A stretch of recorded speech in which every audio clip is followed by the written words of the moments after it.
जानते हैं, कुछ कहानियां सिर्फ सुनाई नहीं जाती, वो महसूस की जाती हैं। आज हम एक ऐसी ही कहानी के अंधेरे गलियारों में उतरने वाले हैं।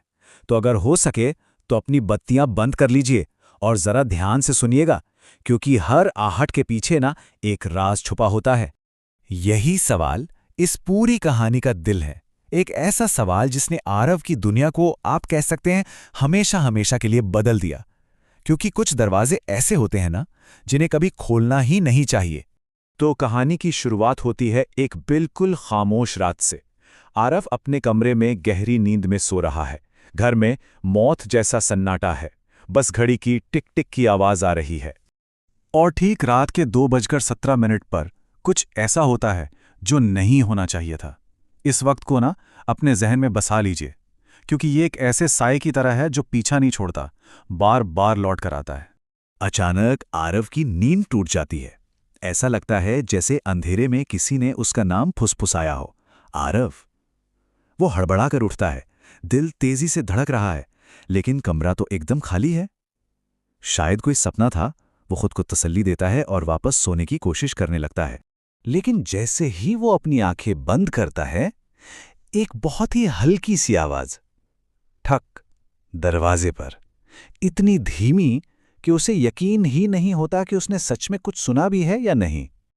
और फिर ठक, इस बार आवाज थोड़ी ज्यादा साफ थी। आरव का दिल अब सीने में उछलने लगता है। इतनी आधी रात को भला कौन हो सकता है? और तीसरी बार ठक। इस आवाज में अब एक अजीब सी बेसब्री थी। आरव का डर अब उसे बिस्तर से उठने पर मजबूर कर देता है। वो हिम्मत जुटाता है और कांपती हुई आवाज में पूछता है, कौन है? कोई जवाब नहीं आता। आखिर में वो धीरे से दरवाजा खोलता है। बाहर कुछ भी नहीं, बस एक लंबा अंधेरा गलियारा और एक अकेली टिमटिमाती हुई लाइट। वो गुस्से में बड़बड़ाता है, ये भी क्या मजाक है? और जैसे ही दरवाजा बंद करने वाला होता है, ठीक उसी पल उसके कान के पास एक बर्फीली सांस महसूस होती है और एक बहुत ही धीमी फुसफुसाहट, मुझे अंदर आने दो। उसके रोंगटे खड़े हो जाते हैं। अगली सुबह सूरज तो निकला, लेकिन आरव के दिल का अंधेरा नहीं छटा। वो कांपते हुए अपनी दादी को रात की पूरी बात बताता है। और यहीं से कहानी का सबसे भयानक हिस्सा शुरू होता है। आरव की बात सुनते ही दादी का चेहरा एकदम सफेद पड़ जाता है। वो उसे एक पुरानी कहावत बताती हैं, कुछ आत्माएं रात में भटकती हैं, अगर तुम जवाब दो या दरवाजा खोलो तो वो तुम्हें ही अपना घर बना लेती हैं। आरव को लगता है ये सब मजाक है, लेकिन दादी की आंखों का डर कुछ और ही कहानी कह रहा था। क्या उसने सच में दरवाजा खोलकर कोई भयानक गलती कर दी थी? दादी की चेतावनी को आरव एक पुरानी कहानी समझकर भुलाने की कोशिश करता है, लेकिन वो ये नहीं जानता था कि उस रात डर उसकी चादर के नीचे ही छिपा हुआ था। और फिर वही समय, 2:17, आरव की आंख अचानक खुलती है। कमरे में इतनी ज्यादा ठंड है कि उसकी सांसें धुएं की तरह जम रही हैं। और दरवाजा बहुत धीरे धीरे चरमराते हुए अपने आप खुल रहा है। आरव का तो गला ही सूख जाता है।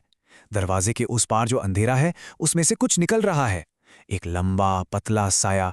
वो धीरे धीरे आगे बढ़ता है और जब रोशनी उस पर पड़ती है तो आरव की चीख हलक में ही जम जाती है। उस चीज का कोई चेहरा नहीं था। चेहरे की जगह सिर्फ एक गहरा अंधेरा था। और उसी अंधेरे से एक ऐसी आवाज निकली जो किसी इंसान की तो हो ही नहीं सकती थी, तुमने मुझे बुलाया था। अगली सुबह तक आरव एक जिंदा लाश बन चुका था। जब दादी उसकी ये हालत देखती हैं तो वो कांपते हाथों से एक पुरानी धूल भरी किताब निकालती हैं। उस किताब के पन्नों में जो राज दफन था, वो आरव के होश उड़ाने के लिए काफी था। किताब में लिखा था, 2:17 की दस्तक घर के दरवाजे पर नहीं, बल्कि रूह के दरवाजे पर होती है।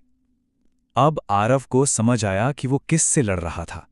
उस रात वो हर दरवाजा, हर खिड़की बंद कर देता है, घर की हर एक बत्ती जला देता है और अपनी सांस रोककर बस इंतजार करता है। घड़ी की सुई जैसे ही 2:17 पर पहुंचती हैं, तभी एक जोरदार झटके के साथ सारी लाइटें बंद हो जाती हैं। पूरा कमरा अंधेरे की चादर ओढ़ लेता है। और फिर ठक ठक ठक। लेकिन ये आवाज दरवाजे से नहीं आ रही थी। नहीं, ये दस्तक अब उसके अपने दिमाग के अंदर से आ रही थी। और दस्तक के साथ वही फुसफुसाहट थी जो अब एक चीख में बदल चुकी थी। दरवाजा खोलो, दरवाजा खोलो। आरव चीखना चाहता है, भागना चाहता है, लेकिन उसका शरीर अब उसके काबू में नहीं था।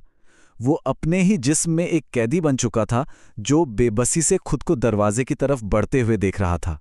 उसका दिमाग चिल्ला रहा था, नहीं, रुको, नहीं, लेकिन उसके हाथ उसकी सुन ही नहीं रहे थे। उसका हाथ दरवाजे के हैंडल पर जाता है और दरवाजा खुल जाता है और बाहर वही साया इंतजार कर रहा था। अगली सुबह दादी कमरे में जाती हैं। आरव खिड़की से बाहर देख रहा था। उन्होंने उसे बड़े प्यार से पुकारा, आरव। और जब वो मुड़ा तो दादी की चीख निकल गई। वो आरव नहीं था। उसकी आंखों की जगह सिर्फ 2 काले गड्ढे थे और उसके होठों पर एक ऐसी मुस्कान थी जो किसी भी इंसान की नहीं हो सकती। वो अपनी दादी को देखकर मुस्कुराता है और कहता है, अब किसकी बारी है? और कहते हैं उसी रात पास के ही एक घर में ठीक 2:17 पर किसी के दरवाजे पर एक धीमी सी दस्तक होती है। ठक ठक ठक। तो एक बात याद रखिएगा, अगर कभी रात में ठीक 2:17 पर दरवाजे पर दस्तक सुनाई दे तो चाहे जो भी हो जाए, दरवाजा मत खोलना और भूलकर भी जवाब मत देना।